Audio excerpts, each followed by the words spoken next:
მოკლედ გამარჯობათ მეგობრებო, ცოტა ხანი დაგელოდებით. ლაივი არასდროს არ ჩამირთვია და პირველად ვთავ ლაივს და მინდა რომ კარგად მომისმინოთ და თუ შეძლებთ ეს ვიდეოც გადააზიაროთ.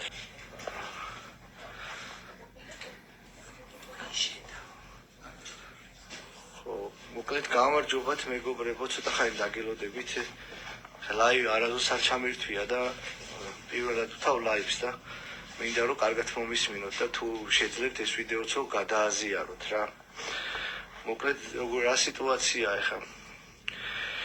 არასდროს არაფერი არ მithოვია და არც ვთხოვო რავი პირიქით თუ რაღაც შემიძლია იქით ვეხმარები ყველასა და რა მინდა ახლა რო გთხოვოთ რა. ქალბატონო მატყამ დამირეკა და მომიყვა ერთი ოჯახის გაჭირება, რომელიც მე ძალიან მივიტანე გულთან ახლოს და უბრალოდ მინდა რომ აგიხსნათ რა სიტუაციაში არის ხალხი, საცხოვრობენ, როგორ ცხოვრობენ. ხა ზოგიერთები რაღაცებზე რო უწუწუნებთ, უბრალოდ მინდა დაგანახოთ ზოგ კი არა ადამიანებს რა პრობლემა აქვს და იქნება ეს ხო, ესე იგი, რამდენი ბავშვი ყავთ ქალბატონო თქვენ?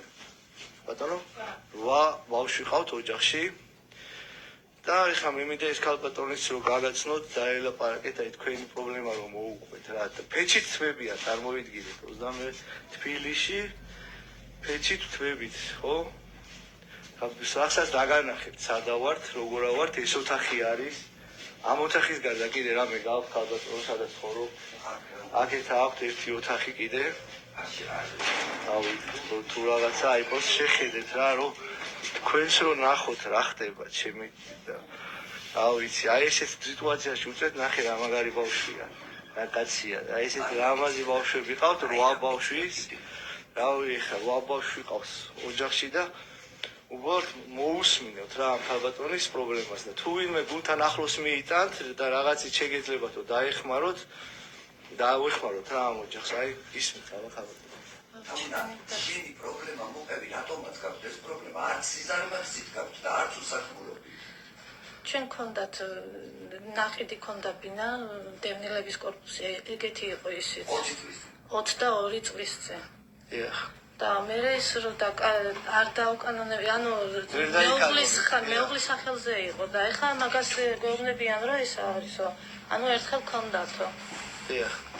ჩვენი ნაყიდი იყო, თუ ქონდა ისიც ჩვენ ვიყიდეთ და არაფერი არ იყო, ჩვენ გავაკეთეთ ყველაფერი.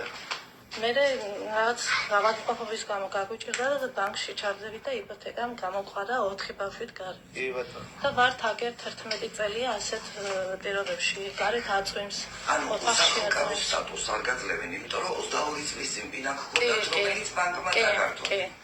ხო, მოკლედ მეც რო ახლა მოკლედ რო აგიხსნათ რა, ადამიანს ბინა ქონდა 22 წლის წინ, ავადმყოფობის გამო ბანკში ჩადო და ბანკმა წაართვა და იმის გამო არ აძლევენ სტატუსს უსახკაროების, ხო, ეგრე გამოვიდა. და ახლა უბრალოდ კიდე მინდა განახოთ ეს კორპუსი მინდა განახოთ, სად არიან და როგორ არიან, აქედან არის. აი უბრალოდ თქვენ თვითონ შეხედეთ, რავი და არ ვიცი, ეს არის შემოსასვლელია, წარმოვიდგინე, ნახეთ რა ხდება. ეს წერი ნახეთ, წვიმა ჩამოდის, წყალი ჩამოდის. ბიჭო, რაღაცა ვიღაცას გული ხო გაქვთ, სადაც ხარ, ზემოთ. კი არაფერი, შემოსასვლელი ნახეთ, საცხოვრობენ ჩემი, ეს პროსტ აქაურობა შეხედეთ, ბიჭო, 8 ბავშვი იზრდება, 8 ბავშვს დიან. ქართველები არა ვართ მაგის დედავატირე, 8 ბავშვის ადამიანი და პატარა ხელი რო შეუწყოთ ვიღაცებმა, ვისაც გეხებათ. მიიტანეთ გულთან ამ ადამიანის ტკივილის გაჭირება და რაღაცა მიეხმარეთ, რავი და ჩვენც თუ რამე შევძლებთ. აი ქალბატონი მაკა არის, რომელსაც აქვს რაღაცა ფონდი არის. ჩვენ ხო, მიზა, ჩვენ ყველაფერს ვაკეთებთ, მაგრამ ეს ხალხი ვისაც ეკუთვნის ამისი მოგვარება რომ ბავშვი ამ პირობებში ცხოვრობს, ამ ლაივებს ხო უყურებთ ხალხო თქვენს. თქვენც ხო უყურებთ, ეს მარტო სამოქალაქო საზოგადოების პრობლემა არ არის. მთავრობას იმის გარდა რომ კაბინეტში ისდეს კიდევ აქვს ვალდებულება. არ იცოდით აქამდე აი გეუბნებით. ამ 8 შვილის დედამ 1000 ჯერ მიმართა ყველანაირ ორგანოს. ყველას ტელევიზიებს, ხელისუფლებას უსახლკარობის სტატუსი თხოვს. მოდიან და პირდებიან და მე კაი, არ შეიძლება რა ეგრე რა გთხოვთ, ბიჭო, თქვენიანი ვარ, თქვენი ხანდაჭერი ვარ. ხო, დევნილები არიან, სოცდაუცველები არიან და წვიმა ჩამოდის წყალში. აი რა ქვია ოთახში და 8 შვილს დის ბიჭო ქართველი ადამიანი დღევანდელ დღეს 8 ბავშვს გაგვიზდის იმას როგორ არ უნდა მივეხმაროთ რაღაცა აი გულთან მიიტანეთ ძალიან ხოთ რა პროსტა აკაურობა შეხედეთ აქ აი რა ხდება პროსტა საცხოვრებელი შეხედეთ რომ იცოდეთ თქვენს რომ რაღაცა არ გეგონოთ რომ რაღაცას მე ხა ის ჩემი თვალით რო არ მენახა ბავშვიცა ვარ ეგეთ რაღაცებზე პირველად ვაკეთებ არასდროს არცად არ მისულა აი როგორ გიღად ხა მაგ ქალბატონო მაკამ თხოვა რომ წამოდიო გავუნხევი უბრალოდ შეხედეო და მიიტან შენ თვითონ მიხვდები რა სიტუაციაში არიანო და რა ვიცი გთხოვთ გემუდარებით მე ჩემთვის ხო არაფერს არ აგთხოვთ გთხოვთ რომ ამ ადამიანებს დაეხმაროთ რაღაცით მიეხმაროთ მარტო ესენ გულდაწყვეტის ნუ დატოვებთ ადამიანს რომ მარტო არჩევნებზე ვახსენდებითო რა